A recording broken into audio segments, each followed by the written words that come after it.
The problem here, do you think, panellists, with where you draw the line between the what you might think are truly offensive signs and the ones which are just cheeky or rude?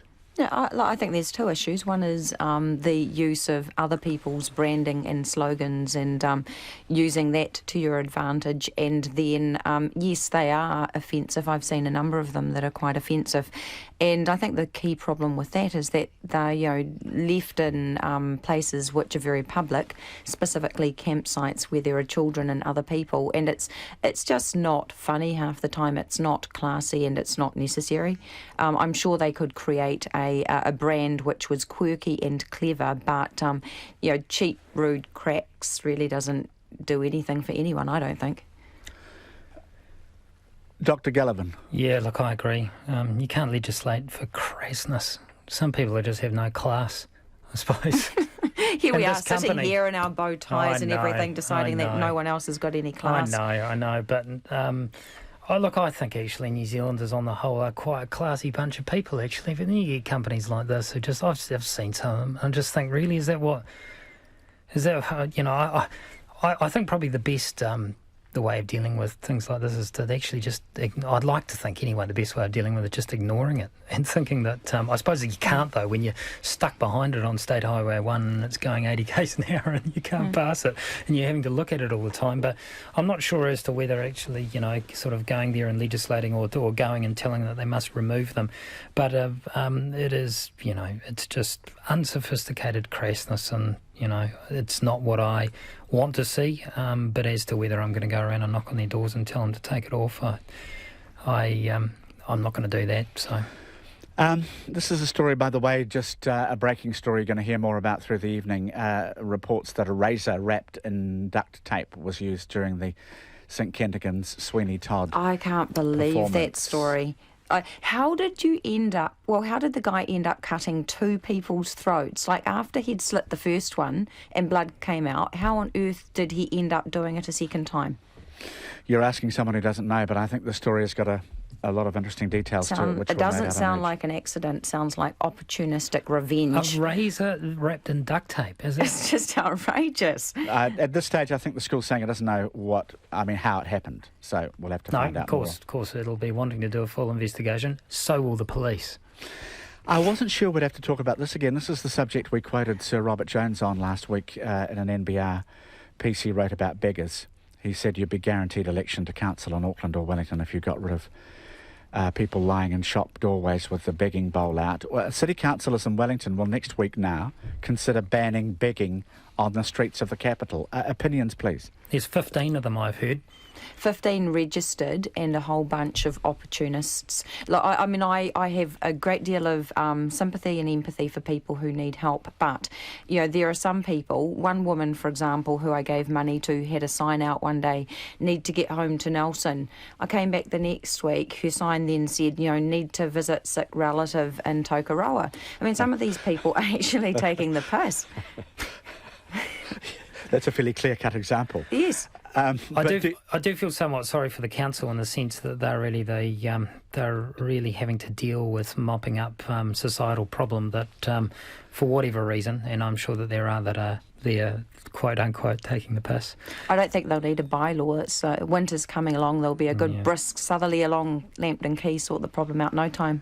Winter is coming. We've talked about this a lot and we don't have much time to ask you about it, but just a simple question. We've talked about it in the context of the possible need for it in Auckland. This is, in Australia, a call for women-only pink carriages and trains from the Rail, Tram and Bus Union. Public transport needs to be safer at night. We used to have women-only carriages in New Zealand once upon a time at certain points in our history. What do you think of the notion? Look, as much as I think that I think it's lamentable that if society's got to that stage, if it is actually an issue of safety and women need to feel safe when they're travelling home at night, then I'm all for it. It's not an issue of safety for me, it's more one of comfort, so you don't have to stand next to some smelly man who's talking loudly and taking up too much space. I'll put you Not down like both Chris, for yes. Who's just got a haircut at a barber that you couldn't get into. Yeah. Chris Gallivan, Susan Hornsby-Gallick, thank you so much on the panel today. And Checkpoint with John Campbell coming.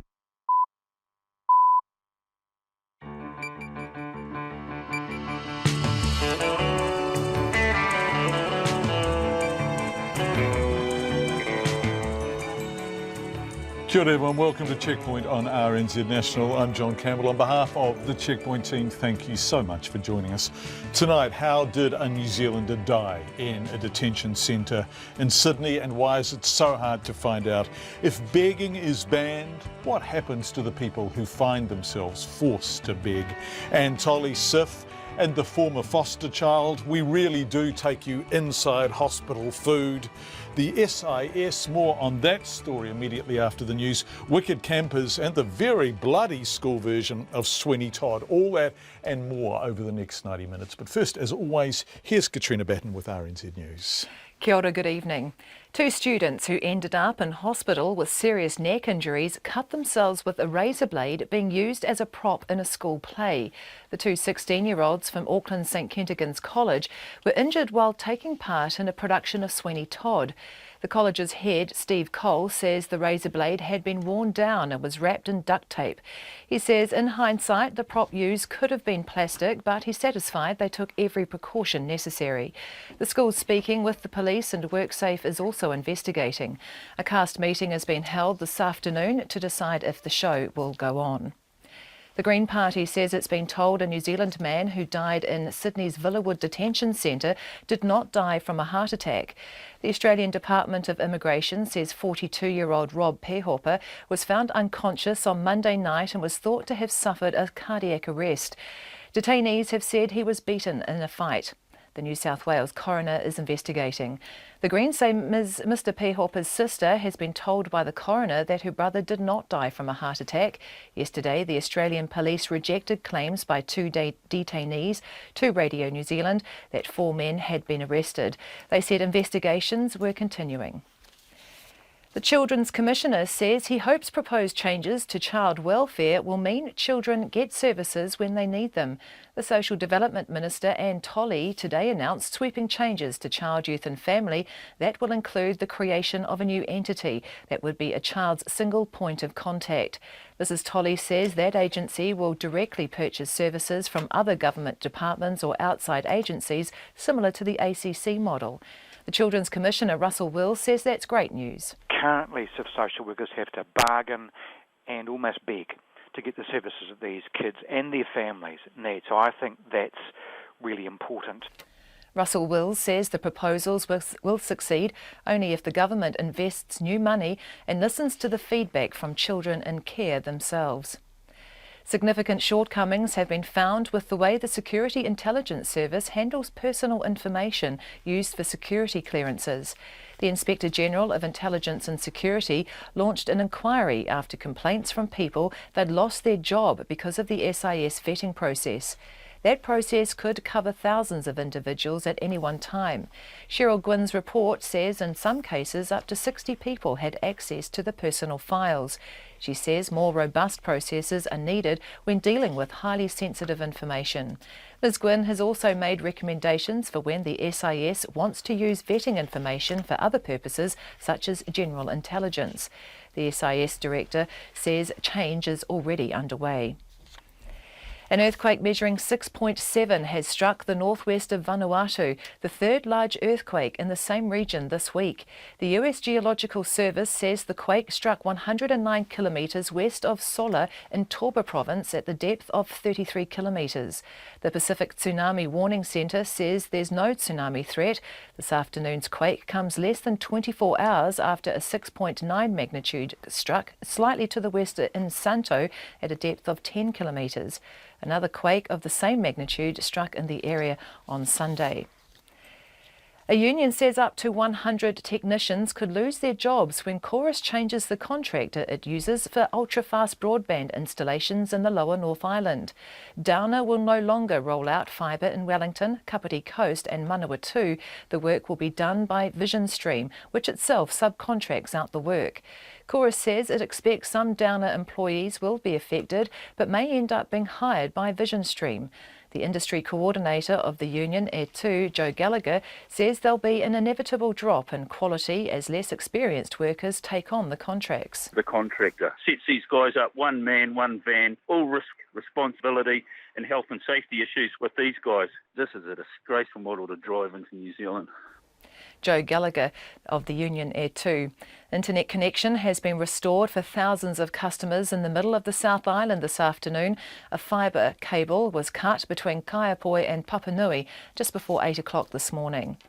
In sport, the New Zealand men's track cycling sprinters are embracing the favourites tag ahead of the Rio Olympics. Eddie Dawkins, Sam Webster and Ethan Mitchell have been confirmed to ride at this year's Games along with women's sprinter Natasha Hansen.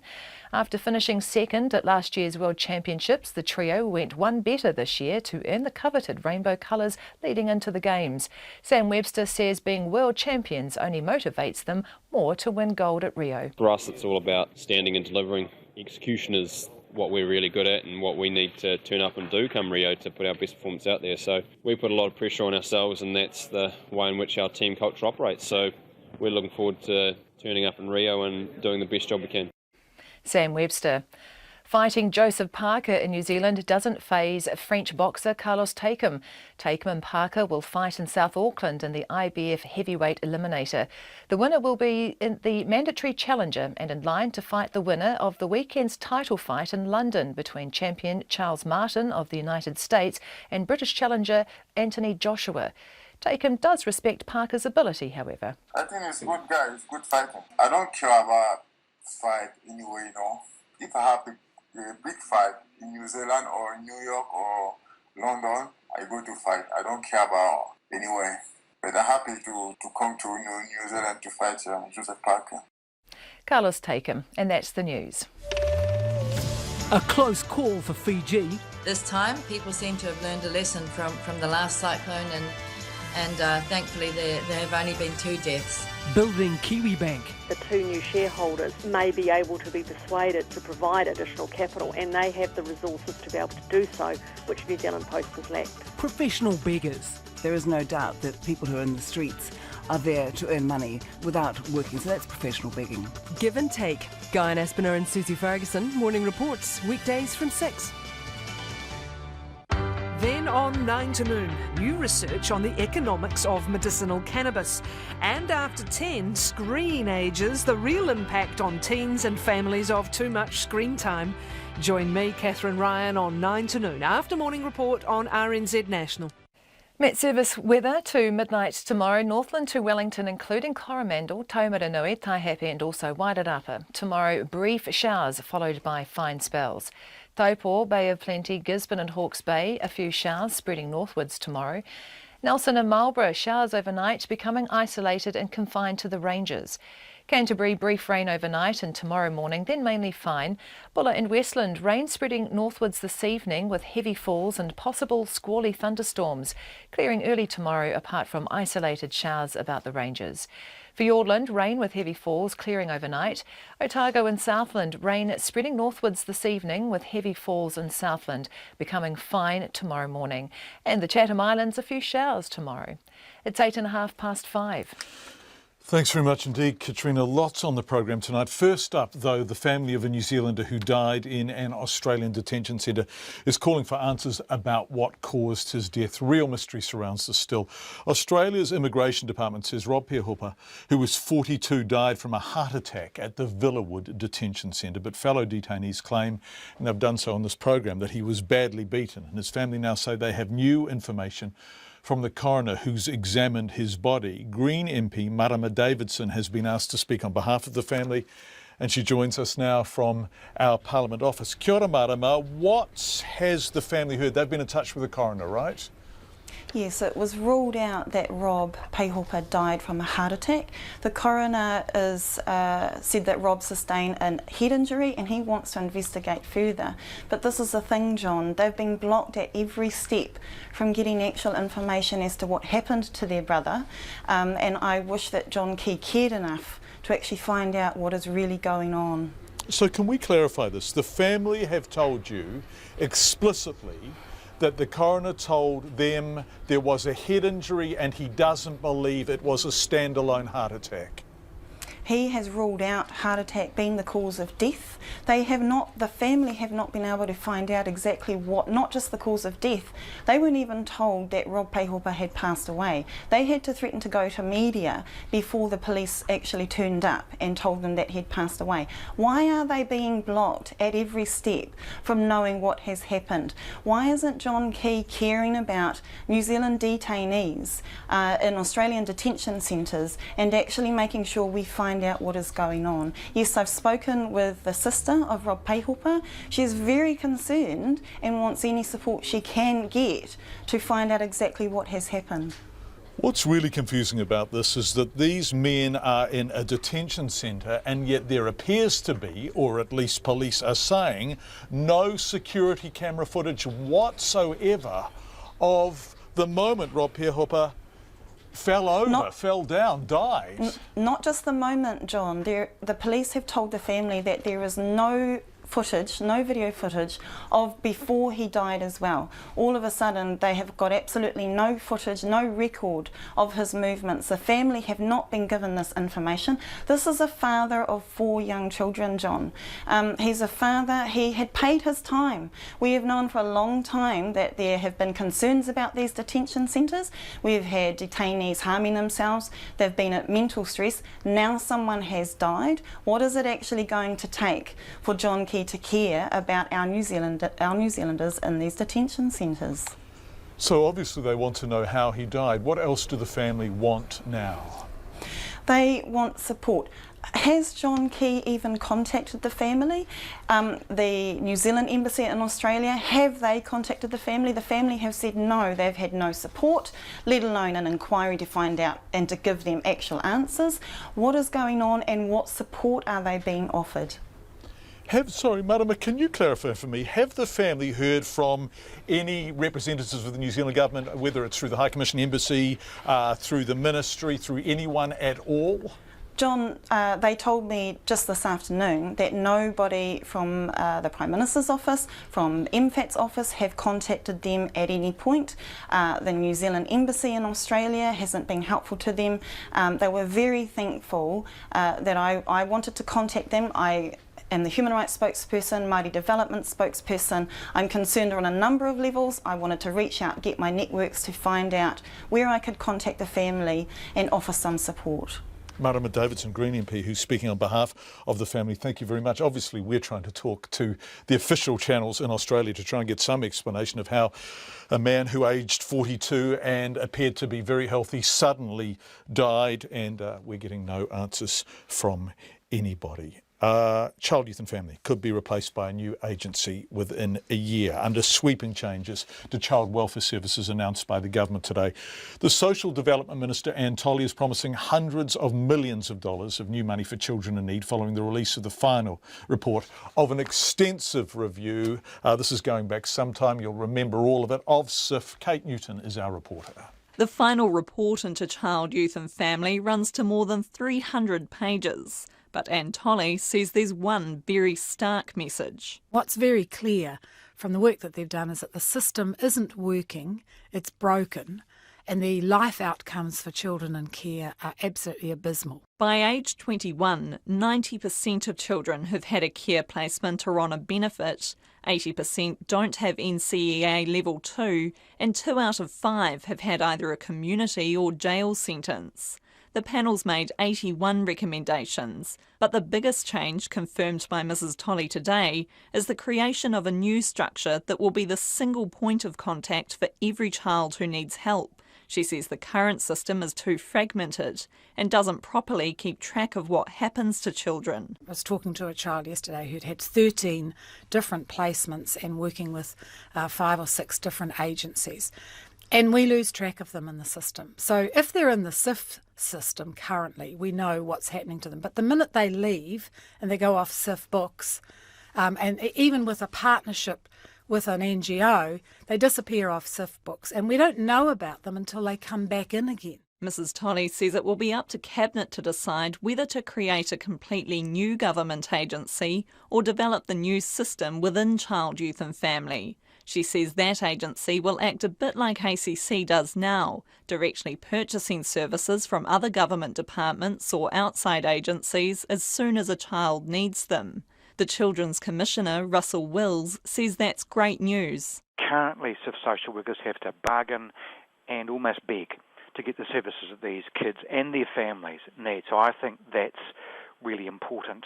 Other changes Mrs Tolley's confirmed that will be introduced within a year include creating an independent advocacy group for children and introducing national standards for foster parents and other carers. Dr Wills also supports another major change, raising the minimum age of state care from 17 to 18, allowing young people to remain in care until 21 if they want to, and in some cases even supporting them until they turn 25. That's what we do for our kids. I can't see why it should be any different for children in care. 6 out of 10 children who end up in care are Māori. Meripeka Raukawa-Tate, who chairs Te Pou Matakana, the commissioning agency for whānau ora in the North Island, says with a whole new structure, now's the time for Māori to get involved. It is very important that Māori families and Māori leadership in particular has some say and some direct input in the development of any new entity, in the development of partnerships that will help the children and ultimately the families as well. There have been 14 different restructures of child, youth and family in the past. Russell Wills says there'll be 2 ways to tell whether the latest proposals succeed or fail. The first is that the money goes in. The panel is talking about $500 million of new money per year ongoing. The second way is by listening to the voices of those young children. I think with those 2 things, following the money and listening to the kids, we'll know that things are getting better for those children. Anne Tolley says she expects Parliament to pass the first set of legislation needed by the end of the year. For Checkpoint, Kate Newton.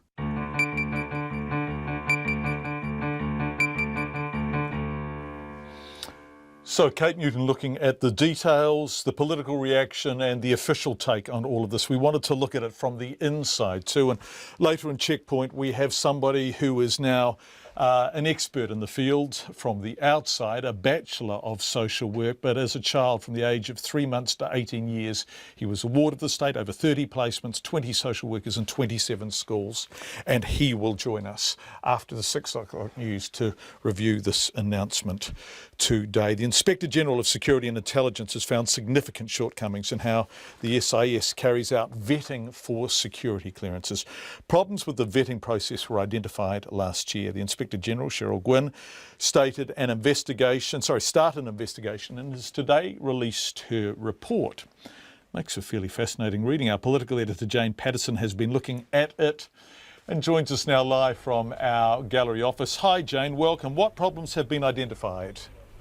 Mainly, John, very broad access. So the Inspector General said that up to 60 people at some time in the SIS could actually read these files. And of course, it contains highly sensitive information. Absolutely. And she was, and sexuality, financial well-being, a whole raft of stuff that, people give over with the understanding that it would be treated very confidentially. Now, the Security Inspector of Security Intelligence does say that there is a culture of a commitment to privacy at the SIS, but she says it really needs to be backed up by robust processes. And there's also a mixture of a lot of hard copy files, electronic files. She's saying really it should be electronic, and then it's much easier to track who's looking at it, why they're looking at it, and how often.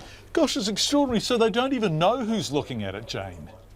Not always, and that's what she's saying, that there are so many people who may have good reason to, but because of the sort of mishmash of it, it is difficult to track that information. Now, the Minister responsible for the SIS, Chris Finlayson, says this was raised with him by the Director of the SIS, Rebecca Kitteridge, last year, who said it was a bit antiquated, it was a bit old-fashioned, and she has actually been doing work on this, so work is underway to put these recommendations into practice. It's almost ironic, given they're in the surveillance business and they don't know who's looking at their own surveillance. It's slightly bizarre. Who would be vetted, Jane, in the normal course of the SIS's work? Well, the report says that at any one time, thousands of New Zealanders could have their vetting information held by the SIS, and that's at any given time, because of course the time frames, they're not just on a yearly basis, it can be either ongoing or short term. It's pretty much so the police, diplomats, ministerial advisors, effectively anybody that's going to be dealing with sensitive or classified information. And of course there is a level, there's a scale, so you have various security clearances right up to top secret. But as I said, thousands of New Zealanders with very private information. Thank you so much. Is there a time frame, Jane, any time frame about getting this sorted out, or is the problem just being identified and work still to come? No specific time frame. Mr Finlayson said work is underway. There will be a second part to the report that will be released in coming months, and that's really going to be looking at the IT systems, and I imagine that's going to be how do you put all of this information into electronic files and make it a lot more tidy. Jane Patterson, our political editor. Thanks very much indeed, Jane. We appreciate it. Coming up next on Checkpoint, WorkSafe investigates an incident at Auckland's St Kent's College after 2 students suffered cuts to their necks during the opening night of the school production Sweeney Todd. Principal Steve Cole joins us in about less than a minute. And the complaints continue to flood in over the quality of hospital meals and meals on wheels in Southland. We go right inside that. Plus later in the show, why Countdown has removed some eggs from its shelves. A mayoral candidate, Auckland mayoral candidate, Mark Thomas. This is being much discussed in Wellington, but Mark Thomas is talking about a begging ban in Auckland too. What happens to the people who try and supplement whatever meagre or non-existent income they have by begging if this ban takes place? We'd love to hear from you, by the way. You can text 2101, email checkpoint@radionz.co.nz, or contact us via Facebook or Twitter. WorkSafe has launched an investigation into how 2 boys suffered neck injuries during a school play at St Kentigern College in Auckland. The 2 boys were injured during the opening night of the school's production of Sweeney Todd. The principal of St Kent's is Steve Cole. I asked him how it all happened. Well, it was our annual musical halfway of Sweeney Todd, and halfway through the second act there was an unfortunate incident where 2 boys were injured. And they were using what? Were they using cutthroat razors as props? Obviously, it's a very big part of this production, isn't it? Yes, they exactly using what any production, I guess, of Sweeney Todd has ever used. There was obviously real, genuine precautions taken to make sure that they were safe, bound, duct taped, all the rest of it. But something went amiss. Have you any idea what? Well, all we know is that 2 of the boys had cuts on the side of their neck. Obviously, we're looking at what did happen, and if the show does continue tomorrow night and beyond, we will be making sure that prop is not used, obviously. Yeah, how are the boys? I understand that they are imminently going to be discharged from hospital. I understand they're in good spirits, but more details than that I'm not 100% certain of. Okay, so 2 of my senior staff are with them now. Okay, early reports had one of them as being seriously injured. That seems now to have been overstated? I believe so, yes. Okay, so they're getting out of hospital this afternoon as far as you're aware? As far as I'm aware, John, yes. Okay. As I said, 2 of my very senior deputies have been in the trust for many, many years. With the families and them at the hospital now. Steve, we all know school productions, and I guess they'd rehearsed, had they? Since January, John. Since January? Yeah. So using these props, they would have had formal dress rehearsals, wouldn't they? Yes, so there's been 6 or 7 formal dress rehearsals where these props have been used, yep. And also every other aspect, that particular scene had been rehearsed 40 or 50 times. Not always with those particular props, but rehearsed and rehearsed and rehearsed. So there weren't props introduced at the last moment that had...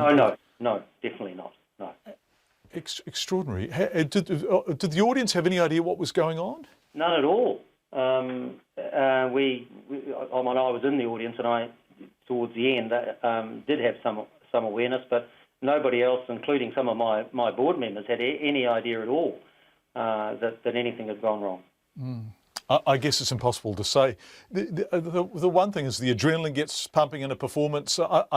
Had they rehearsed where they were going to miss each other and then they just got carried away, or you have no idea? I don't know about that. obviously that's the questions we will be asking over the next wee time. The importance is now that the boys and girls and the staff who are involved, who are distressed like the boys and girls are fine, and decisions are made about the safety of the show ongoing. Yeah, well, I guess if the prop's gone, then that would be yeah. So the show will go on. Obviously, it's off tonight, but do you think you'll get back into it? I'm hopeful, John. We're going in half an hour or so to rehearse some of the scenes without those props and look very closely at it with senior staff and one or two experts and make a decision perhaps early tomorrow how we continue. Thanks. Obviously, we want everybody to be on board with that. Staff, the cast and crew, and obviously the boys' families. And also officialdom, whether it's have you been visited by people with clipboards? Are there lots of people coming to discuss what's happened? We've had the police came to see me. Fantastic. Two policemen came and were very professional and very supportive, I thought. And I understand there's another agency that we'll be visiting at some stage, which we're welcoming and looking forward to. So that could be WorkSafe potentially. Yes, I think that's the one. Yes, John. That's principal of St Kitts College, almost 26 minutes past 5 on Checkpoint. 25 people have formally complained to the Southern District Health Board about the pre-packed frozen food it started serving at the beginning of the year. Southland Hospital ditched its in-house kitchen in January in favour of using Compass meals, which are shipped into the region. A month later, the DHB rolled out Compass meals in Dunedin Hospital also. Since then, tales of inedible slop and brown mush have been thrown around to describe the food. Alex Ashton's report starts with some formal complaints released under the Official Information Act to Checkpoint. My complaint is in regards to the unedible, unnutritional and unappealing, ridiculously small meal that was presented to me for lunch. It was a tiny square chunk of dried up spinach frittata. Tonight, I left my entire meal untouched as I could not bear the smell when I lifted the cover of my mutton boil-up. Due to my stomach not processing food, it was then noted on my menu for liquid only. Today I received pasta with mushrooms and white bread, which is neither low-fat or liquid. Signed, unhappy and hungry patient. And the list goes on. Since their debut in January, Southland DHB's pre-made meals haven't attracted much applause. Not least from Jared Oliver, who recently spent 6 days in Dunedin Hospital. Inedible. The vegetables were all brown and rubbery, like normally when it's fresh you can crunch them or you can chop them up, but with the knives that it provides you're sort of biting a wee bit of a battle trying to... Jared Oliver says almost everyone on his ward sent the food back uneaten. The meals do have one fan, the Health Minister Jonathan Coleman, who tucked in last week after being challenged to do so by Labour. No one was allowed to watch him do it, but he said afterwards he liked the food. But Mr Oliver says it's foul, and having sampled the old fare too, he wants the fresh stuff back. The food was fantastic. A rump or a casserole or, even small things like club sandwiches for lunch. Beautiful. Soup, beautiful. Main meal, fantastic. The kitchen staff, who now reheat and deliver meals instead of cooking them, aren't liking it either. Etu Union Southland spokesperson Anna Hafstutler says the staff are run ragged. They're really quite frustrated. They're being overworked. Their pays are quite frequently incorrect. They're struggling with the new model of service. Anna Hafstutler says despite only 25 formal complaints coming through, the workers themselves are hearing a lot more than that. When our members are going into the hospital to deliver these meals, they're quite frequently being asked, where has this come from? Is this coming from Auckland? And they struggle to sort of respond to that because they're not actually too sure what bits come from where, really. Jared Oliver agrees. It's really disgusting. And the kitchen staff in Dunedin are broken-hearted and really unhappy about sending this stuff out. Checkpoint wanted to ask the Southern District Health Board if 25 complaints over a few months was standard or a new thing. It didn't respond. For Checkpoint, Alex Ashton. But a short time ago, Alex heard from Compass, the company contracted to make the meals. Lauren Scott is the National Innovation and Development Manager for MediRest, the part of Compass that makes the food. She told Alex Ashton that the level of complaints is normal for a new launch and understandable when they're dishing out 1,000 meals a day. It is a really complex environment that we're providing food in. We're providing food to a wide range of people with some special and dietary restrictions. and we would always expect to get some feedback on the food that we provide, but we are committed to providing quality meals. Is there a sense that when you're in hospital, perhaps you shouldn't have the highest standards as to what you might expect for lunch or dinner? I think in any environment where people are having food, they have their own set of expectations around what they would like to receive. And as you can imagine, people have different likes and dislikes, and it can be very challenging in the hospital environment to cater for those likes and dislikes. We do endeavour to provide as much choice as we possibly can at any meal service, but on occasion we find it more difficult to meet people's requirements if they don't like a particular food that's available. As in people are being too fussy, or some people are too fussy? I think that in any environment you would find it really difficult to meet everyone's needs, especially when you're dealing with special diets.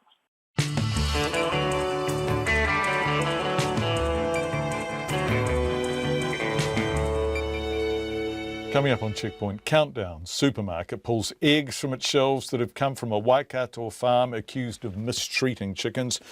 Auckland mayoral candidate Mark Thomas fronts up to one of the beggars he wants off the city's streets. And the Queenstown Lakes District Council gets ready to take on wicked campers. It wants to issue a $300 fine to every wicked camper displaying offensive slogans in their district. All of that and more coming up before 6 o'clock. Nona is sitting beside me with news of the departure of Nigel Morrison from Sky City. But first, here's Katrina Batten with the headlines. The Green Party says it's been told a New Zealand man who died in Sydney's Villawood Detention Centre did not die from a heart attack. Detainees have said 42-year-old Rob Pehopa was beaten in a fight.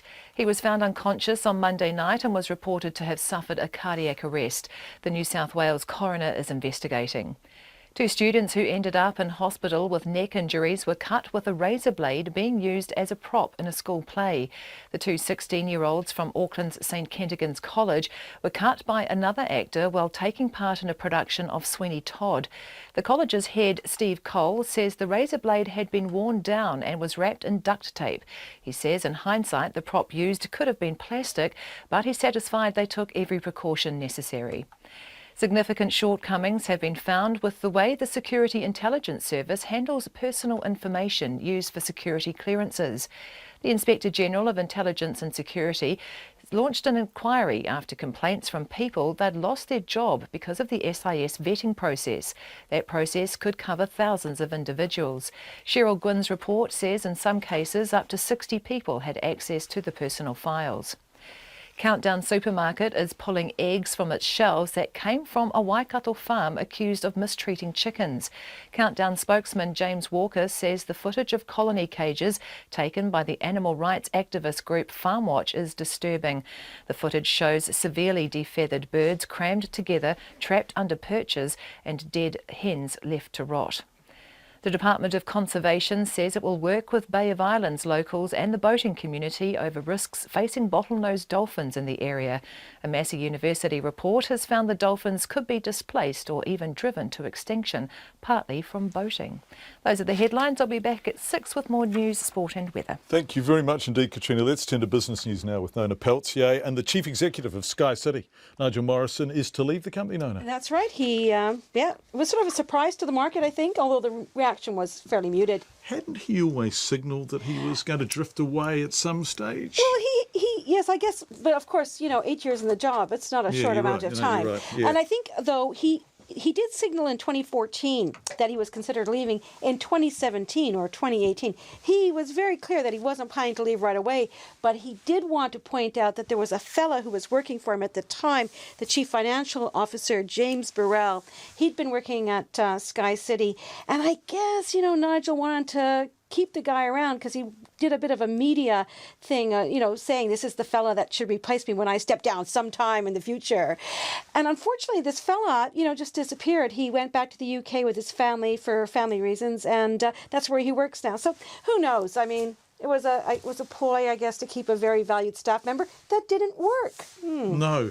How much has he earned over the past 8 years, Nona? I don't know. Actually, I never asked him. No, you should. Can you find out and get back to us? Well, who cares now? He's leaving. Whatever. Yeah, a heap. The next guy, how much will be who will get the job, right? And that's really the question. So, hey, I did speak with the chair of Sky City, Chris Moeller, just before earlier this afternoon. We can have a listen to what he has to say. Nigel made the decision that he wanted to step down and made the decision that he would like to not hang around. He's that sort of person, and wants to move on to do other things. So was there anything particular about the timing, the transition, say, between putting all these contracts in place, the development work, and now the implementation, the execution of that?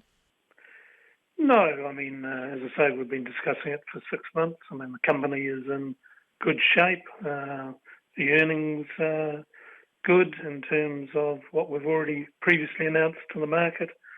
Share price is in good shape. And Nigel felt, after 8 years, which, it's quite a demanding job, as chief executive of any organisation, but certainly one as big as Sky City, which also spans not just New Zealand, but Australia, Nigel felt it was the time to go. Yep, that's the chair of Sky City, Chris Moeller. I'm less persuaded now, having heard Chris Moeller sounding Well, there are some other things he said. As deadpan as it's possible for a human being to sound. Well, he's the chair of the board. Yeah, okay, and that's the chair of the board's role, is to be That's calm right. in all circumstances. But I did ask him. I said, was it because of contract negotiations? Was it over money? He said, no, none of those things. It's just that, he's been there for 8 years. And I spoke with an analyst. Yeah. This was kind of an interesting perspective. If you think about it, he's got all these big contracts, all this construction work that's been going to have to go on for the next 3 or 4 years. The convention centre with all the attendant kind of controversy attached to that. And so, this analyst, Jeremy Simpson, he's the director of research at Forsyth Bar. He said, so what's Nigel going to do? Hang around 3-4 years so he can cut a ribbon? Yeah, maybe not, right? So it's a good time to go if you're going. This way, you hand it over, it's somebody else's baby, they can make it all happen over the next 3 to 4 years, and Nigel can go off and do something else. Gamble. He can go and gamble at Well, one of his own possibly. casinos. Who knows? Well, or maybe somewhere else. Anyways, so that's it. What the markets do today now? All right, well, the market ended up 21 points. So again, we're back in near record territory, just off there about 10 points. The dollar trading at 68.31 US cents and 89.68 Australian. Thank you very much indeed, Nona Peltier, our business reporter here in Auckland. Always good to talk to you. We are going now to either eggs or the begging story. We're going to eggs now, the story about eggs. So I've got my papers in a shambles because I was moving around too much. A big supermarket chain has pulled morning harvest eggs from its shelves. They come from a farm implicated in an undercover investigation which showed hens packed into filthy, overcrowded cages and laying eggs on top of rotting corpses. However, Countdown supermarkets will still be picketed tomorrow by animal rights protesters who are demanding all caged eggs be taken off the market. Here's our reporter, Ruth Hill. The covert footage shot at Hayden Farms in Waikato last month shows featherless chickens crammed against the bars of faeces-smeared cages, with dead and dying birds crushed underfoot and others trapped beneath perches and left to starve. John Darroch from Farm Watch has spent 10 years campaigning to have battery hen cages banned, but says he has never seen hens suffering as much as in these colony cages, which are being phased in as a humane alternative. He says decapitated heads and wings were scattered around the farmyard. Workers are just ripping them out. It took me about 20 minutes to rescue one trapped hen, and I don't think any worker is going to put that amount of time into rescuing them. So I think that what goes on inside these farms is barbaric. Mr Darroch says he's shocked it took the Ministry for Primary Industries 10 days to send inspectors to the farm after receiving the footage, and he's further dismayed to learn the farmer isn't being prosecuted. It really raises the question, what's the point of having standards at all if MPI aren't going to enforce them? The animal advocacy group SAFE, Save Animals from Exploitation, which laid the complaint with the ministry, says the footage is proof that the new colony cages are no more humane than the battery cages, which will be banned from 2022. Its executive director, Hans Creek, says consumers are being misled by the use of the term colony farming into believing these hens are not being kept in cages. And even more shockingly, here we have our government and the industry sort of pretending that everything is all right now, that we're getting rid of battery cages. But we're not getting rid of battery cages, we're just replacing one battery cage with another, and the animals simply continue to suffer. Countdown says the Farm Watch footage is disturbing and disappointing, and it's taking action. In a written statement, its spokesman James Walker says Countdown does not stock any colony caged eggs from Hayden Farms, but it does sell a small number of conventionally caged eggs supplied by the farms to Morning Harvest. These will be removed from shelves from today until we are reassured that the farm is up to standard. We are hopeful that the other retailers stocking this brand will seek the same reassurances. We are getting in touch with all our egg suppliers today and reinforcing the importance of complying with the Code of Welfare and Countdown's own animal welfare expectations. In a written response to questions, the Ministry for Primary Industries says a detailed 2-day investigation of the facility found some breaches of minimum standards, which did not reach the threshold for prosecution but did require corrective action. The Independent Egg Producers Cooperative, which markets Morning Harvest eggs, has not yet responded to questions. However, the head of the Egg Producers Federation, Michael Brooks, says it's an isolated incident and the footage is not representative of the industry as a whole or even of this particular farm, which he has visited twice since the MPI investigation. This was clearly a major lapse in farm management. I am told by the owner that the staff responsible for the overview of that particular shed have gone, and he has replaced them, plus 2 extra staff to ensure there is better overview of the farming operations. Countdown's move to pull Hayden Farms eggs is not good enough for SAFE or FarmWatch, which want the company to follow the lead of its Australian parent company and stop selling all caged eggs by 2018. FarmWatch protesters plan to picket Countdown supermarkets in Auckland CBD and the Wellington suburb of Newtown from 8 o'clock tomorrow morning. For Checkpoint, Ruth Hill. And you would have heard Ruth referring repeatedly to Hayden Farms. We did call them and ask them to appear on Checkpoint this evening, and they declined our invitation to be interviewed. As the Wellington City Council considers outlawing begging, the focus has once again fallen on people on the streets asking for money. In Auckland, mayoral candidate Mark Thomas is calling for the bylaw controlling begging in Auckland to be toughened. At the moment, people who cause a nuisance when begging can be banned from doing so. Mark Thomas says the practice should be banned full stop. Now, this is widely characterised as heartless. Another mayoral candidate, David Hay, today issued a statement saying the promoters of this ban apparently have no understanding of or empathy for the plight of urban street dwellers. But Mark Thomas himself says his begging ban would be accompanied by greater support for people who end up begging, often spoken about, but less often spoken to. We asked Mark Thomas if he'd join us to discuss his ideas with a homeless person in downtown Auckland, someone begging. We found Ihaka. He was begging on Queen Street, directly across the road from the Prada and Dior shops. And first, I asked Ihaka what he hopes for as he holds out his paper cup to the people passing by. I'm trying to save some money to sort of get a van and then, leave the streets. The streets are pretty weird, actually. I think I try and go for something a bit more solid and return to work. Yeah. How long have you been on the streets for? 4 years. Yeah. Man, that's tough. And where do you sleep? Mainly at the bus shelter up by the police station. Yeah. It's pretty cold at times and it's hard, but I'm trying to get back to work, so I had a bit of a spell. It was a bit, I was a bit lost for a while. What made you get lost, Ihaka? I think I wanted more in life, but I got angry about it. I didn't get, smarter. You need to be smarter. Yeah, and I learned to do that on the street, so it's quite good. Quite a lot of good people out here, if you talk to them, it gives you a good attitude. I sort of had a bad attitude. A bad attitude. Later, Ihaka told me he'd suffered from schizophrenia. He was lost and didn't understand how to be normal and didn't even really know what normal was. It's quite abnormal on the street too. Yeah. It's a tough life, isn't it? Yeah, it's twisted, yeah. So, 4 years on the street, sleeping in a bus stop, begging for coins, hoping for more, ignored by most. And we've brought a politician to meet him. This is Mark Thomas here, right? Yep. He's running for mayor. Yes. Now, there's a headline saying he wants beggars banned. How do you feel about that? Well, no, begging's not that good, people think they're getting money out of others or they're, doing something to, give themselves a life or a lifestyle, but it's never going to get anything there. Ihaka doesn't want to be on the streets. His prospects are so low. Cold nights coming now, days spent hustling for spare change. A hustle will get you a pie and a drink. You need something where you're developing and growing and something where you can succeed or move forward. Otherwise, it's always going to be on the street and arguing and, bickering and bad, perverted. Mark Thomas, Ihak is really honest about his situation, and he obviously doesn't want to be here. But equally, other than children, there aren't people who are much more vulnerable in our society than the homeless.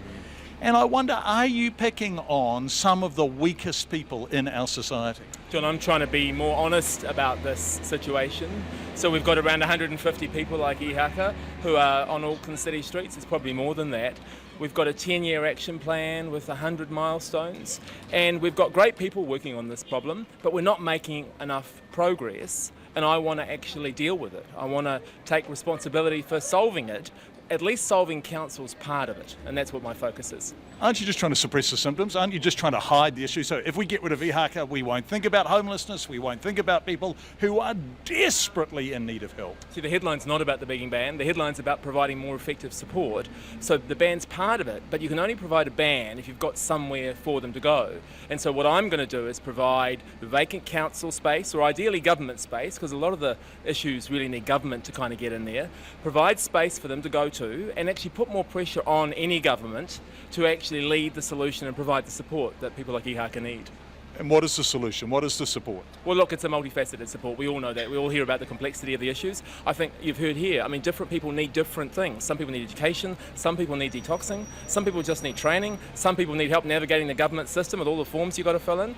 But I want to provide a place that we're not currently using, I don't want it to cost ratepayers anymore, where they can go and actually have government and everybody else, the fantastic people at the City Mission and LifeWise, come and provide help in one spot, rather than do what they currently do and coming and seeing them on the street.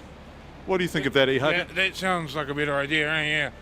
So you would welcome some help? You would welcome a centre where you would go? Yeah, that sounds perfect. Yeah, that's awesome. Yeah.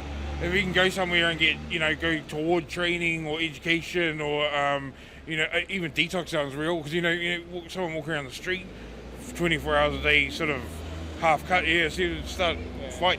Yeah. You can go back to a fight, or you can move ahead. Yeah. Something that actually does that is amazing, eh? I don't think anyone will care that way at all. So Ihaka would welcome it, but isn't sure it will happen. A man who begs for coins simply can't imagine dollars being thrown at him. Is Mark Thomas simply trying to hide the problem, or is he truly offering Ihaka something better than a life with no roof? Other cities are doing this. Manchester's doing this. Salzburg and even Fremantle and Perth are looking at a similar sort of approach for the begging ban. But it's not just about the ban, right? It's about providing the support that they need. And that's what I want to help lead. Yeah, it's awesome. That is awesome. Yeah. That's Ihaka and Mark Thomas. We spoke to another homeless person. There's widespread scepticism, I suspect, about officials doing really anything for these people at all. That's why they're on the streets, really. They've fallen through all the nets. But they say if it's sincere and if people are going to create a safety net for them, they would love to be off the streets if it's possible to be so. We really will keep an eye on the development of a true alternative to actually having to live a life begging and sleeping rough. It's 30 minutes to 6 on Checkpoint. Lots of feedback already coming in on that. If the reasons people beg is remedied, then they would stop begging. By banning begging before the problem is cured, the beggars suffer. Banning begging seems to be a way of making those who are okay able to avoid seeing those who are not. Why not donate food, not money, to beggars? Banning begging, what next? Euthanizing begging. They need help, not oppression. Is this still New Zealand? Those who would ban begging should offer their time at food banks and soup kitchens. So lots and lots of feedback coming in, and very much along those lines. Thank you all. It's 12 minutes to 6 on Checkpoint. Endangered bottlenose dolphins are at risk of being displaced or even driven to extinction in the Bay of Islands. And a new report has found recreational boaties are one of the biggest problems for the dolphins. The report, commissioned by the Department of Conservation and conducted by Massey University, says both commercial and recreational boats are adversely affecting the dolphins. Here's our environment reporter, Kate Gudsall. Over the past 15 years, the Bay of Islands bottlenose dolphin population has fallen from more than 250 to fewer than 100. Massey University's director of the Coastal Marine Research Group, Karen Stocken, says it's not clear whether the dolphins are dying or whether they're moving to other areas. But she says the research did find that 3/4 of calves did not survive beyond their second year or before they reached independence. We're hopeful that in terms of the overall population, what we've got really is more a case of animals being displaced. The problem is we don't know that is the case at this point in time. So all we can say is that the population is in decline, and whether or not that results in a loss of animals, i.e. that the possibility could be that we end up with a local extinction, or whether or not it's a case of animals being displaced, either way, it's not good news. The report, carried out between December 2012 and April 2015, found on average the bottlenose dolphins spent 86% of daylight hours in the presence of at least one boat, which is adversely affecting their behaviour. It means they spend far less time feeding, nursing their young and sleeping. Previous research had put much of the interaction down to tourism operations, but this latest report has found that recreational boaters actually had a bigger impact. There is unprecedented pressure from boats on these dolphins, but where historically, I guess, all the emphasis has been assumed to be the pressure coming from the tourism industry, what this study shows is actually the tour operators are actually only accounting for a third of boat interactions. So in other words, 2/3 of other boats are Joe Public and those other unpermitted operators who are still interacting with animals. The Bay of Islands Swordfish Club is a recreational fishing group. Its vice president, Jeff Douglas, says he sees dolphins most days he goes out. The report found there was poor compliance with the way boats interact with the dolphins, but he says that's difficult for boaties. There's no set rules, but it is recommended that you don't overly annoy them and get too close to them. That's hard to do when the dolphins come up to your boat, up to your prop wash and ride it. You can't really avoid them. We're not chasing them or following them, they're following us. So I'm not quite sure how we could change that behaviour from the dolphin. Jeff Douglas says it isn't obvious to him there's a declining population, and he's not heard anything from Doc, but he believes local boaties would be fully compliant. I don't think there's anyone who goes out in the water who doesn't love to see dolphin, and anything we can do to safeguard them, I'm sure every boatie would be willing to listen to. The report recommended that there's better management of the way boats interact with dolphins. DOC's Northern North Island Director of Operations, Sue Reid-Thomas, says it's already started engaging with local boaties and the community. To actually share the problem with them that we see and ask them for their input and work with them to find out what we could do to change their behaviour that would support the behaviour change in the dolphins. Sue Reid-Thomas says DOC will be maintaining its moratorium on new commercial dolphin watching operations in the region and looking at strengthening local marine mammal regulations. For Checkpoint, Kate Gudsall.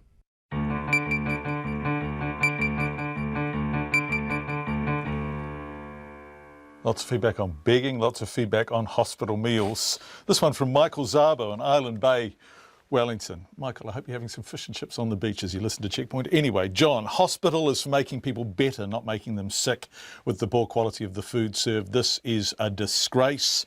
Someone else says if the hospital food is so good, let the politicians eat it every day for a week at Bellamy's. And someone else says, love the spin from MediRest. Bet Lauren doesn't go near the food. Thank you all for your feedback on all the subjects we've looked at tonight. Let's go to the Panama Papers. France plans to put Panama back on its blacklist of tax havens in the wake of the Panama Papers affair. As Sarah Hemranji from Reuters reports, it's left other tax havens scrambling to show their, wait for this word, transparency. The fallout from the Panama Papers keeps spreading. France now says it will put Panama back on its blacklist of tax havens. The French finance minister calling the country a non-cooperative tax jurisdiction. The major document leak from law firm Mossack Fonseca has sparked fresh debates on the existence and purpose of tax havens. And while many think of Caribbean nations, campaigners say these financial centres are found across the world.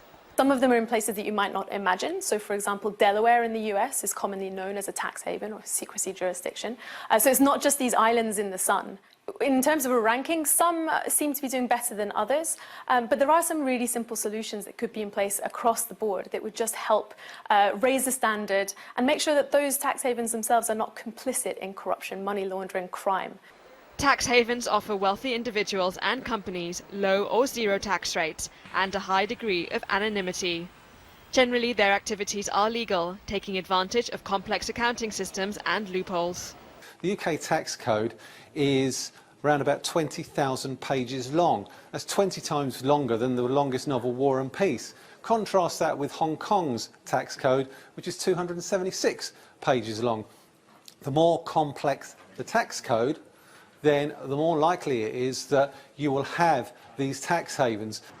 Many popular havens have tightened rules in recent years, including Switzerland, Luxembourg and Singapore.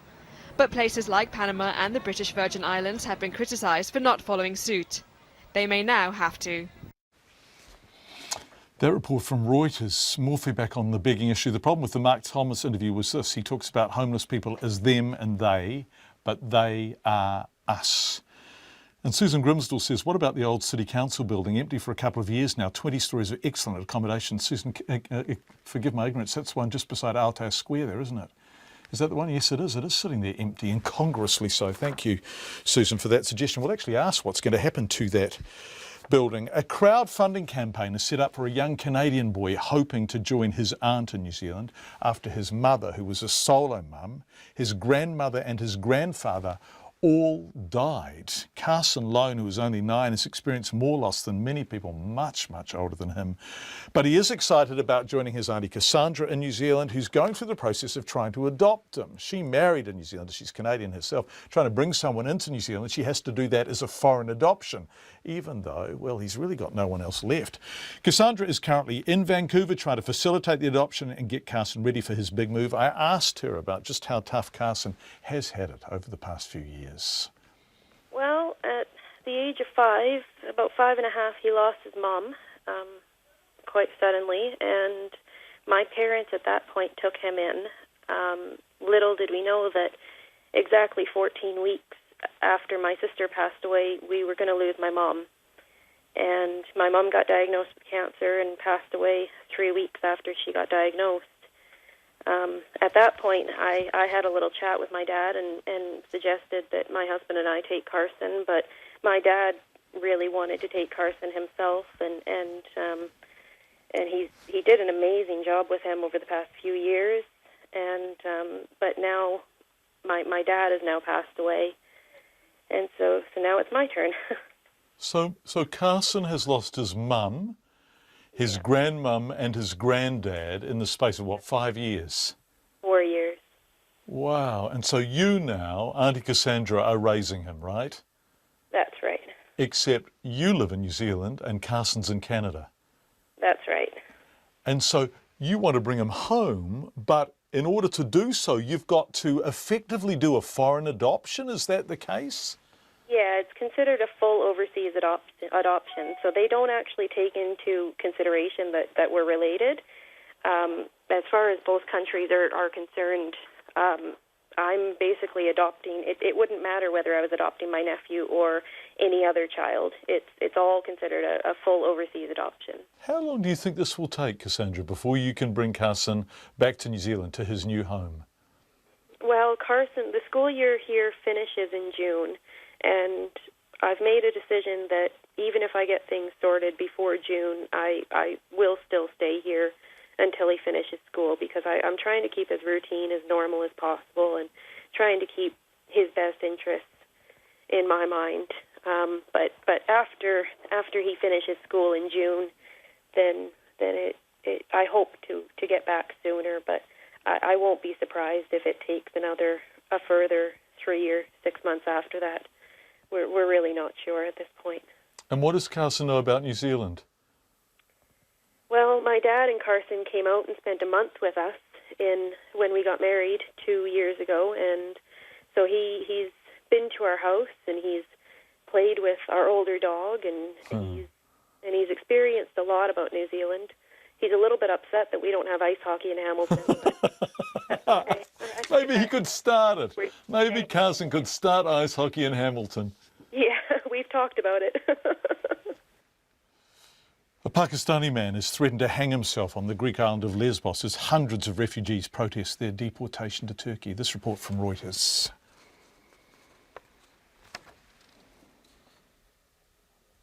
Sorry, we don't have that report from Reuters. We will. That was a report about a Pakistani man and the refugees being deported from Turkey. We will instead go to another package. I'm not sure we're going to actually have time to fit this in before the news. at 6 o'clock. We're not. So I'm going to tell you what we've got coming up on the news after 6 o'clock. We're actually going to talk more about the story of begging in Auckland. We're also going to go to Australia, we hope, and try and find out more about what happened in the case of the man in the detention centre in Sydney. Now, he's 42 years old. He was described as fit. People in the detention centre say he did not have a heart attack, that he was subjected to a beating beforehand. It may have provoked the heart attack, but that he didn't die of one. Real confusion around this. We're trying desperately to talk to people, officials in Australia, and get some clarity around the cause of death for this man. We're also going to have a look more at the SIF review. Anne Tolley announced this today, and we're going to be joined in the studio by a fellow who really has seen, Daryl really has seen this from the inside and the out. He was a foster kid in many, many homes, and then he went on to study social work.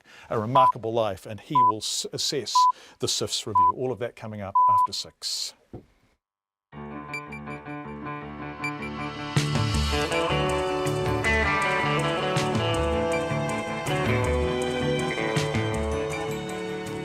You are listening to Checkpoint with John Campbell and our excellent team at 6 o'clock. Thank you so much for joining us. I've already told you what's coming up in the next half hour, so I'm not going to bother to repeat myself.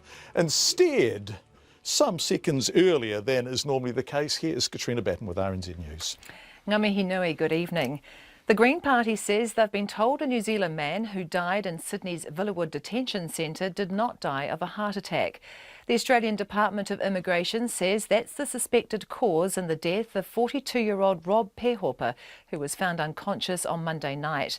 Detainees have said he was beaten in a fight. The Green Party's human rights spokesperson, Marama Davidson, say Mr Pehopa's sister has been told by the coroner that he's ruled out a heart attack.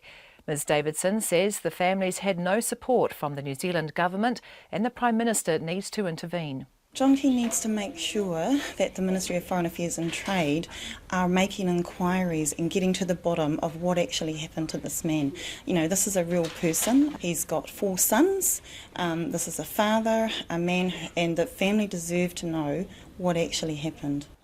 The Greens human rights spokesperson, Marama Davidson. 2 students who ended up in hospital with neck injuries were cut with a razor blade being used as a prop in a school play.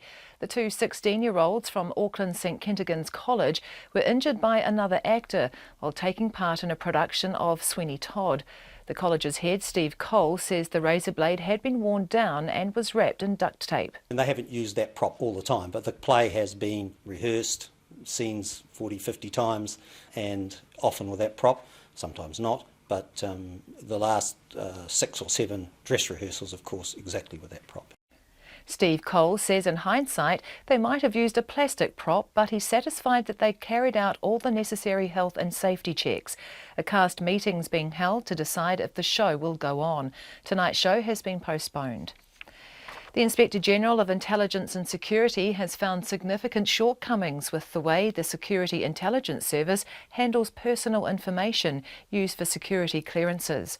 An inquiry was launched after complaints from people they'd lost their job because of the SIS vetting process, which could cover thousands of individuals at any one time. Here's our political editor, Jane Patterson.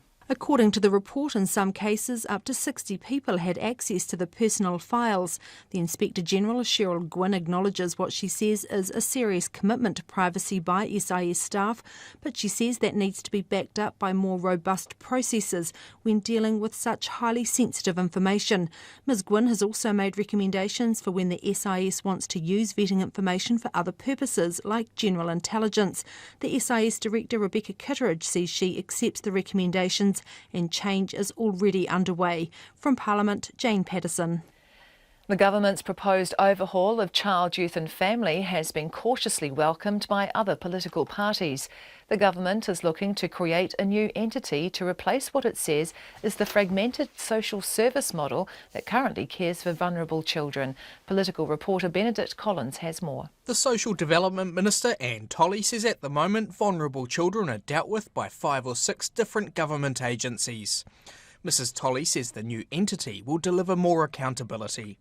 Labor says there are some very good initiatives in the proposed overhaul, but it is concerned at how the new entity will be resourced. The Greens say it has the potential to improve outcomes for children, but it wants more details about what form the new entity will take. From Parliament, Benedict Collins. An animal welfare activist whose covert footage of a Waikato chicken farm has revealed live hens and rotting corpses packed into filthy, overcrowded cages says it's proof that new colony farms are just as cruel as old-style battery farming. John Derrick from Farm Watch has spent 10 years campaigning to have battery cages banned. He says he's never seen hens suffering as much as in these colony cages, which are being phased in as a humane alternative. Based on what I've seen, I believe that these colony cages are very, very similar to battery cages. And in fact, in some ways, I think hens in battery cages are better off than these colony cages. And yeah, I don't see any real welfare improvements at all in colony farming. John Derrick says he's disappointed the farmer will not be prosecuted. The Ministry for Primary Industries says its investigation found some breaches of the code which did not reach the threshold for prosecution. It says it's satisfied the corrective action has been taken. 25 people have formally complained to the Southern District Health Board about the pre-packed frozen food it started serving at the start of the year. Most of the complaints are about the food's taste, appearance or temperature. However, some relate to dietary requirements being missed. The supplier Compass Group says it's hard to please everyone, but it's open to feedback on the meals. In sport, the 80th Golf Masters, which starts tomorrow morning, is expected to be one of the most tightly contested in recent memory. World number one Jason Day heads a list of high-profile players in top form and after winning 6 times in his last 13 starts is heavily favoured. However, Day will have to contend with several other top players who've enjoyed recent success and has been quick to play down the favourites tag. Coming off the form that I had in the second half of last year and then picking it back up, I feel good about my game. I feel comfortable with where I'm at, walking around the grounds at number one in the world. I mean, it's a pretty good feeling. But I know that I can't take it for granted because in this game, things can change pretty quickly. So many guys can win and it's so tough to win. World golf number one Jason Day. The Highlanders co-captain Ben Smith will miss his first game of the Super Rugby season this weekend due to the concussion he suffered during his side's win over the Western Force last weekend. The Highlanders face the Queensland Reds in Brisbane this Saturday. The former Warriors forward Feleti Mateo won't be returning to Auckland to play his former club this weekend.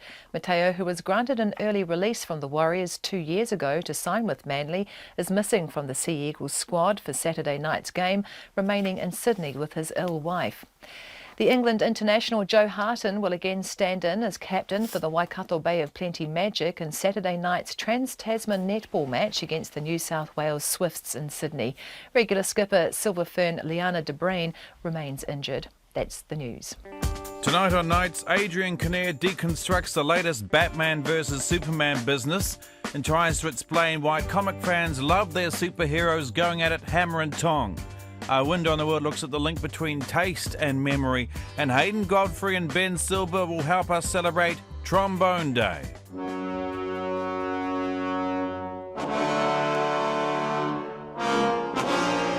That's Nights, bold as brass, with me, Brian Crump, after the news at 7 on RNZ National. Met service weather to midnight tomorrow, Northland to Wellington, including Coromandel, Taumarunui, Taihape and also Wairarapa. Tomorrow, brief showers followed by fine spells. In Taupo, Bay of Plenty, Gisborne and Hawke's Bay, a few showers spreading northwards tomorrow. Nelson and Marlborough, showers overnight, becoming isolated and confined to the ranges. Canterbury, brief rain overnight and tomorrow morning, then mainly fine. Buller and Westland, rain spreading northwards this evening with heavy falls and possible squally thunderstorms, clearing early tomorrow apart from isolated showers about the ranges. Fiordland, rain with heavy falls, clearing overnight. Otago and Southland, rain spreading northwards this evening with heavy falls in Southland, becoming fine tomorrow morning. And the Chatham Islands, a few showers tomorrow. It is 8:30 past 6. Thank you very much indeed, Katrina. Coming up, the Queenstown Lakes District Council and its stand against wicked campers. But first, the structure of both the Ministry of Social Development and Child, Youth and Family are up in the air following a major review of how they deal with vulnerable children. Social Development Minister Anne Tolley says it is clear the system isn't working and the outcomes for children in care are abysmal. Here's our Deputy Political Editor, Chris Bramwell. The government wants to create a new entity to deal with vulnerable children, saying at the moment services are too fragmented with the children dealt with by multiple agencies. Anne Tolley says having a single department would avoid a case like a child she was talking to yesterday who'd had 13 different placements and worked with 5 or 6 different agencies. She says there are a range of options for a new agency. A new department, a departmental agency, the status quo and an almost private organisation. But we'll work through that because there's a lot of staff involved and we just need to take the time to get it right for them. Anne Tolley says the new agency could be modelled on the Accident Compensation Corporation and could directly purchase services from other government departments or outside agencies. The Green Party co-leader Me Ture says that's not the right way to go, as that kind of agency would not be child-centred. She says a better approach would be setting up a children's ministry along with a high-ranking minister for the role. But that is also about making sure the rest of the government services are focused on children and their needs as well, not just on a purchasing approach to services like is suggested in the report. Mrs Ture says she's also concerned about the potential for some services to be privatised under the proposed changes. She says that could make the system worse, as profit should not be a motive for getting involved in care for vulnerable children. The Labour MP Jacinda Ardern says she supports the move announced today to raise the age of state care from 17 to 18. What we would say though is it makes sense that if you're raising the age of care and protection, because there's often a link with youth justice issues, that age be raised at the same time. Unfortunately, the Ministry has said for now the government is merely investigating that change. We think for the sake of consistency, those ages should stay together and be raised together. Me Ture agrees and adds that young people should also have access to support services until they're in their 20s. They do not want to be abandoned when they're 17 or 18 without the education and the support that they need to figure out how to live a grown-up life. So yes, we should be extending the support well into their early 20s if that's what they need. Anne Tolley says there'll have to be new funding allocated to the overhaul of child services, as well as reallocated money from other agencies. She says the work on funding will be done this year and more details will be included in next year's budget. From Parliament for Checkpoint, Chris Bramwell. Well, we're going to assess all of this from the inside and the out in a way with a single person. Daryl Broham had more than 30 placements when he was a foster child. He wrote about his life in a book called Through the Eyes of a Foster Child. He now has a social work degree and is also a former child, youth and family employee. Daryl was at Social Development Minister Anne Tolley's speech this morning in Wellington when all of this was announced, but is sitting beside me in the Auckland studio now. Daryl, welcome. You lived in foster care from the age of 3 months to the age of 18. Yep. Over 30 placements, 20 social workers, 27 schools. Yep. How do you survive an experience like that intact if things are as bad as Anne Tolley says? I think for me the uniqueness about me was that I just hoped that the next placement was better than the last. But I think when you move so many times, I was moved close to about 79. And I never really had time to reflect on what's actually going on, or it just happens so fast. So you're about as vulnerable as you can be. Totally, aren't you? totally. When you're a child going from home to home to home to home. Yeah. And so you need the agency to look after you. Yes.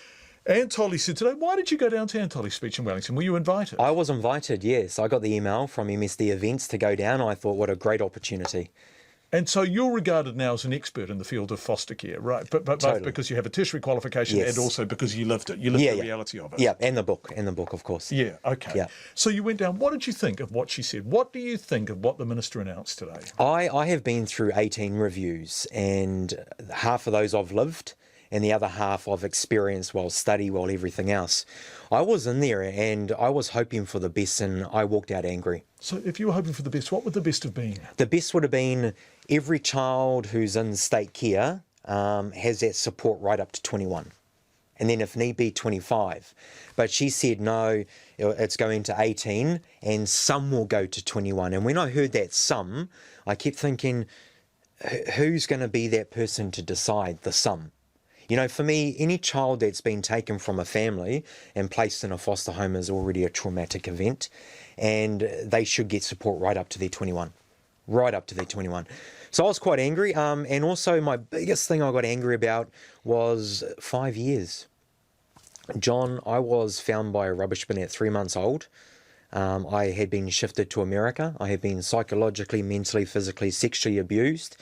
At the age of 5, I was found to be underweight, undernourished, and all proven in the first 5 years of my life.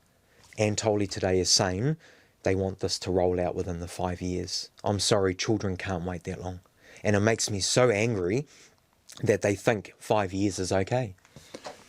Antoli said, and I quote, that they want to create the framework for a new operating model to support our vulnerable children and young people.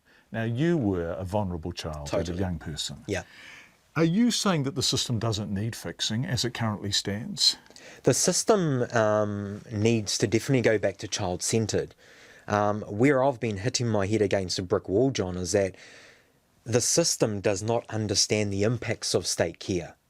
And tertiary levels don't teach the impacts of state care. I've been through the tertiary, learned nothing about foster care. I went into child, youth and family under their training package and learned nothing about state care. I can absolutely see that no one is better equipped to talk about that than you, totally. because you've lived it and you've studied it.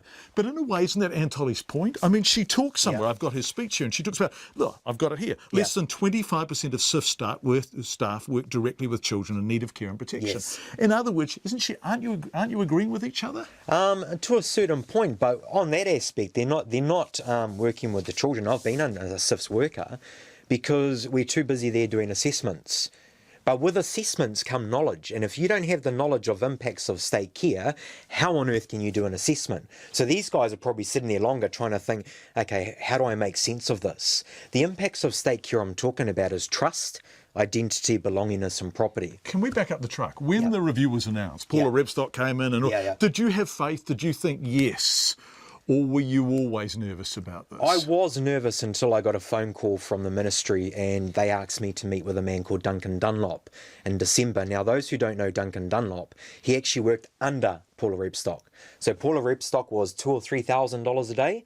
Duncan Dunlop was $2,000 a day. He was flown over from Scotland and he runs a company called Who Cares. And so they sought you out, they sought out your opinion. Yep. And what did you say to them? What did you say to Duncan? I said to Duncan that it frustrates me that the system in itself, the tertiary right through, do not understand the impacts of state care. How on earth can they do assessments?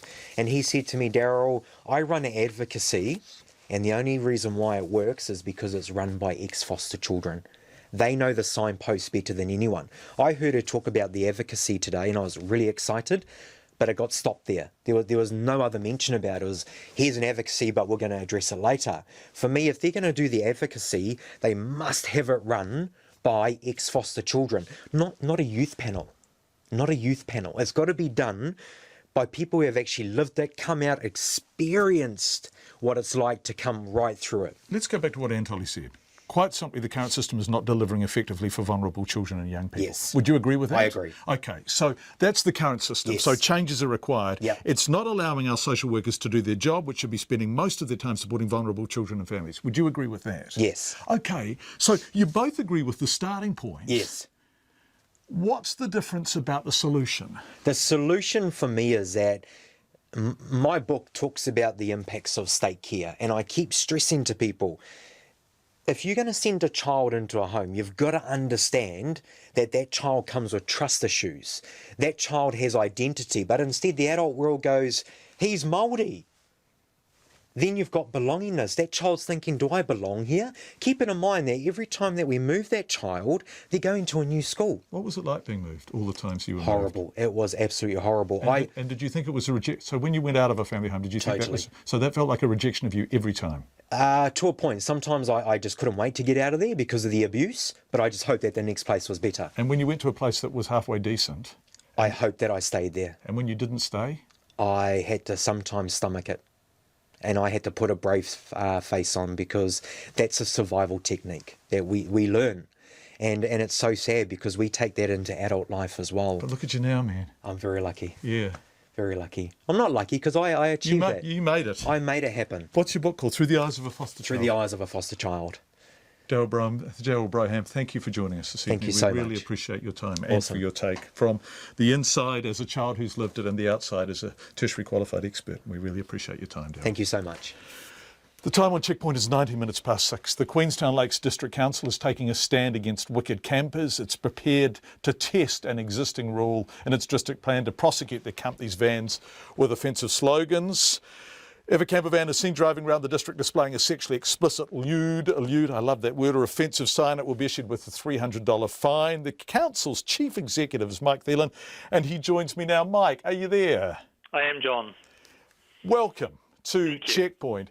What, did you just get sick to death of this, of the vans driving around Queenstown? What was it that was the straw that broke the camel's back? I think that I don't know if there really was a straw that broke the camel's back. Obviously, there's been a growing concern about these campers around the country, and a number of councils have looked at how they might respond.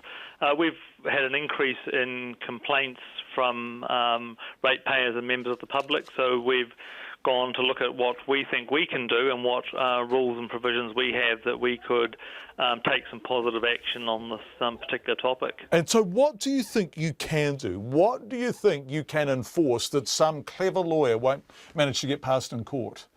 Well, I suppose the first thing is we're not sure whether a clever lawyer could get past this in court, but I think what we are doing is drawing a line in the sand and saying, look, we have a rule, we are prepared to test that, and we are prepared to send a signal that the community at large, I think, is getting increasingly tired of, I suppose, the more extreme statements we're starting to see from this particular company. Yeah. Who gets the fine? If you manage to enforce the $300 fine, who gets it, the company or the driver? No, the company gets the fine, yeah. And I almost have a sense, and I mean, this is just a visceral response from me, that the company actually quite likes the publicity, that every time people go on the radio and have conversations like this, they think, yippee, more promotion for wicked campers. Do you think they will be worried by a $300 fine? Look, I don't know, and I suspect that they may be thinking exactly as you've suggested, that actually any publicity is good publicity. And I think ultimately the biggest test for them will be when people actually stop choosing them as a provider. We can do so much, but I don't think that by fining them we're ever going to stop them. The key decision is with those people that rent them from them. Yeah, absolutely. Are they parked up at Queenstown Airport? I don't believe so. So there's not an agency there. A number of providers there, but no. Yeah, there's not. So you don't see an array of wicked campers and their slogans as you get off the plane. No, fortunately, they're not the first thing you see when you fly into Queenstown. But they are driving around Queenstown in reasonable numbers, are they? Well, they certainly are, and along with a large number of other camper vans, and some of them have got very colourful displays or colour schemes. Some of them have got very clever signage. Some of them now, increasingly obviously in this company in particular, is using a much more, I suppose, cruder attempt to convey I don't know what they're trying to convey, but they're certainly conveying something that's generally getting to the point of being unacceptable to large parts of the community. And in the latter example, when will you start issuing fines? I think that we could be doing that quite quickly. We have been in communication with wicked campers. We have been advising them that we're going to start looking at this. Have you heard back from them? We have. We've heard back from them, and they heartily disagree with Council's interpretation. We've also asked them if they wouldn't mind providing us a list of their slogans so we can start to provide some guidance to our inspecting staff about what may or may not fall within at the extreme ends of their signage. So they haven't provided us with that, so we're still working through that as well, because obviously we need to give our own inspecting staff some guidance about how to approach some of these if they come across them. Mike Thielen, who is the Chief Executive for the Queenstown Lakes District Council, thank you very much indeed, Mike. Let's go now to that package that we were going to play before 6 o'clock. This is the Pakistani man who's threatened to hang himself on the Greek island of Lesbos as hundreds of refugees protest their deportation to Turkey. Under the controversial EU deal, which has only been in effect for 3 days, refugees from Pakistan, Bangladesh and Afghanistan have already been sent back to Turkey aboard chartered ferries. This report from Reuters' Mana Rabi. Desperation is kicking in 2 days into an EU deal that sends migrants in Greece illegally back to Turkey, where they transited from. "I'm not an animal," this Pakistani shouts. "I am human." More than 200 migrants, most of them Pakistanis, have already been sent back since Monday, and the man is worried he could be next. Tensions have been high all week at the holding center, where the European Asylum Office is trying to find some 800 experts and translators to process the 2,800 asylum applications it expects out of just this one facility. On Greece's border with Macedonia, the story is different for the stranded migrants at the makeshift camp in Idomeni. They're not part of the EU deal. Instead, the government is telling them they can apply for a European relocation program, but only if they move to an official reception center for processing. Few take the offer, says this Iraqi man. Right now, a lot of families are forced to consider smuggling routes. Most of the families are considering this option. There are families we know have disappeared. We don't know anything about them. Human rights groups challenge the legality of the EU deal. They say it tramples over the rights of people displaced by war, and they question whether Turkey itself even has the means to handle the reverse influx of refugees. Staying in Europe just a bit longer, coming up on World Watch PM at 6:30 with John Greaves. John is looking at a number of things tonight, including the toughest prostitution laws in Europe, which are coming into force. Let's come home and look at sport. The first members of New Zealand's sprint cycling Olympic team was announced today in Cambridge. The world champion trio of Ethan Mitchell, Sam Webster and Eddie Dawkins' cracker trio were named alongside women's sprinter Natasha Henson. Our sports reporter Matt Chatterton asked Sam Webster about his hopes for Rio. It's a great feeling to be named in the team. It's something that we've been working towards for 4 years now, and to have the faith shown in us by Cycling New Zealand to nominate us early gives us a really prime opportunity to prepare for August and not have to spend all that time with uncertainty there. So it's an amazing feeling to have and a really unique opportunity for us to prepare and come in guns blazing for August. Obviously get sort of into the business end of training now, I suppose, but can you run us through sort of what your training regime is sort of over the next few months?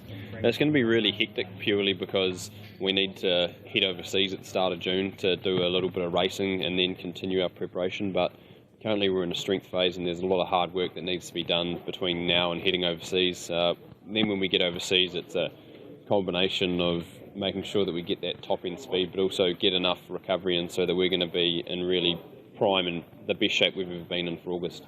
Obviously you've got the World Champs tag next to your name going into Rio.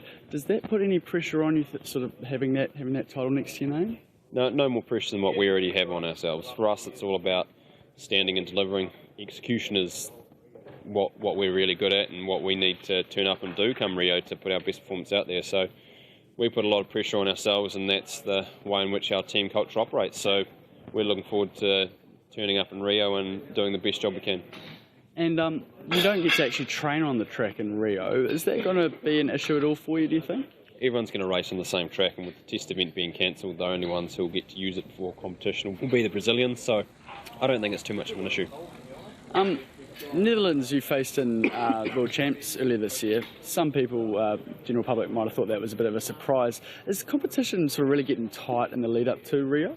Competition's always been really deep. The Dutch have been a pretty high level team for the last couple of years, and they've had some really good individual riders, and they're starting to get that dynamic and chemistry between their riders. But it's an event where a thousandth of a second is a big margin, so for us you've got to go out there, and execution is that key word, and that's what we have to do to go well. And at the end of the day we do race other teams for medals, but it's a timed event, so we need to do everything we can to get the fastest time possible. Eddie and Ethan, part of your teammates, have you guys sort of sat down and had a chat about what your goals are for Rio? Oh, hugely. We all know that without even having to talk to each other, we're only going there for one reason, and that's to win gold medals. Between the 4 riders announced today, there's 7 potential medals on offer with the men's, particularly the individual sprint and the Kieran for both the men and Tash. There are 2 medal opportunities in each of those, so yeah, we're looking to put our best foot forward, but for the men, our priority event is the men's team sprint. Good luck to that team too. Matt Chatterton, the reporter. A 5-year-old American girl who doesn't know she's going blind has met Pope Francis as part of her parents' visual bucket list to show her special people and things before she loses her sight. We'll end with us tonight. Here's Mana Ravi from Reuters. Pope Francis blessing the eyes of 5-year-old American Lizzie Myers. Lizzie's going deaf and blind from Usher's syndrome, a rare disease. But her parents, Christine and Steve, say she's too young to understand how it's affecting her. She just stared at him. She was big eyes. They're hoping for a miracle, that the Pope's blessing will be able to help where medicine can't. You know, I believe myself, and I think that, you know, what Pope Francis has done for her, if there's any chance for a miracle, it'll be there. The Vatican visit is part of the family's visual bucket list for Lizzie. Special places and people, big and small, for the child to see before the disease takes away her sight, which doctors say could be in 7 years. Lizzie is already wearing a hearing aid, and her parents say they'll explain what's happening to her gradually as she asks the questions. Her father says there's so little time to show her so much, but through his faith, he says, he's keeping hope alive. That ends Checkpoint for tonight. Thank you for all your feedback. Thank you for listening. On behalf of our really wonderful team, we hope to see you tomorrow evening at 5 o'clock. Have a lovely Thursday night. RNZ News headlines at 6:30. A Green MP says she's been told a New Zealand man who died in Sydney's Villawood Detention Centre didn't die from a heart attack. One of the men who carried out the devastating bomb attacks in Brussels once worked as a cleaner at the European Parliament. 2 students who ended up in hospital with neck injuries were cut with a razor blade being used as a prop in a school play. And Countdown Supermarket is pulling eggs from its shelves that came from a farm accused of mistreating chickens. Our next news and weather is at 7.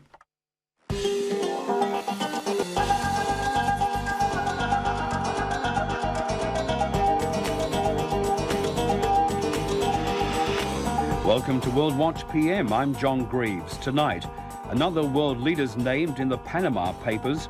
20 million people in Bangladesh are being poisoned, and global executions rise by 50%.